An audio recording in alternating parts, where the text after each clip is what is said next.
میرے مولا مولا مولا میرے مولا مولا مولا۔ بسم اللہ الرحمن الرحیم۔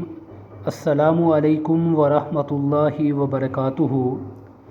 ناظرین، آج کی اس ویڈیو میں آپ کو بتاؤں گا کہ فتنہ دجال کیا ہے، کون لوگ دجال کے ساتھی ہوں گے اور یہ کہاں پر پھیلے گا، اور یہ کہ دجال مکہ المکرمہ اور مدینہ پاک میں داخل کیوں نہیں ہو سکے گا۔ لہٰذا ویڈیو کو غور سے دیکھیں اور آخر تک دیکھیں۔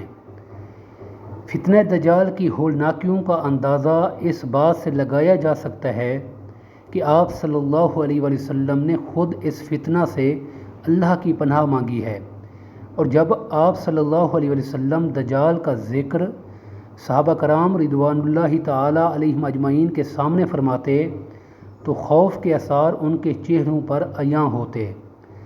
صحابہ کرام کو جو بات پریشانی میں مبتلا کرتی وہ تھی دجال کی جال سازی، دھوکہ دہی اور فریب دینا وغیرہ۔ فتنوں کے اس کالے دور میں جہاں جھوٹ اور فریب کے بادل چھائے ہوں گے، حقائق چھپا کر دجل اور فریب کی دنیا بسائی جائے گی۔ ایسے میں دجال کے منتظر لوگ بھی منظر عام پر ہوں گے۔ اس وقت پتہ چلے گا کہ رحمان کے بندے کون ہیں، اور یہ کہ کون شیطان کی پیروی کرتا ہے، اور یہ کہ کون لوگ ہوں گے جو دجال کے ساتھی ہوں گے، جیسا کہ حدیث پاک صلی اللہ علیہ وسلم میں ہے کہ دجال اس شوردار زمین میں مرکناتا کے مقام پر اترے گا۔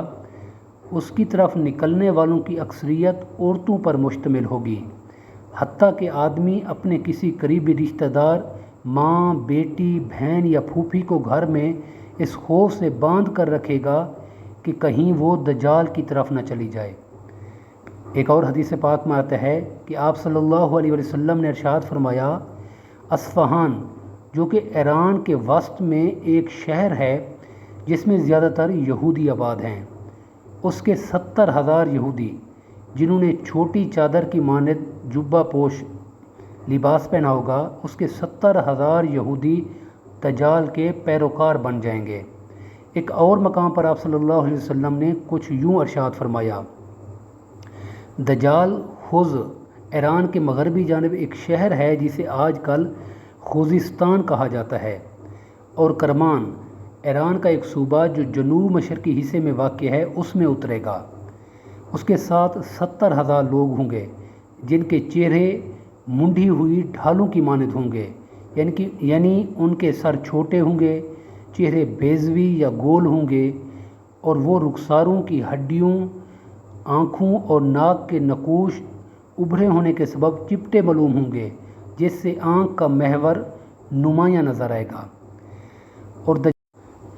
اور دجال ہر جگہ پر اپنا فتنہ پھیلائے گا سوائے مکہ المکرمہ اور مدینہ منورہ کے۔ اللہ کے پیارے حبیب حضرت سیدنا محمد مصطفیٰ صلی اللہ علیہ وسلم نے ارشاد فرمایا، مکہ اور مدینہ کے سوا کوئی شہر ایسا نہیں ہوگا جس میں دجال نہ جائے۔ مکہ و مدینہ کے ہر راستے پر فرشتے گھیرا ڈالے اس کی حفاظت کر رہے ہوں گے۔ جب وہ مدینہ میں داخل نہ ہو سکے گا تو ایک شوردار زمین پر جا کر ڈیلا لگائے گا۔ سرزمین مدینہ اپنے باسیوں کو 3 جھٹکے دے گی، اور ہر کافر و منافق مدینہ سے نکل کر دجال کے پاس چلا جائے گا۔ دعا ہے اللہ تبارک و تعالی ہم سب کو دجال کی فتنہ سے محفوظ رکھے، ہم سب کو دنیا اور آخرت کی بھلائی عطا فرمائے۔ السلام علیکم ورحمۃ اللہ وبرکاتہ۔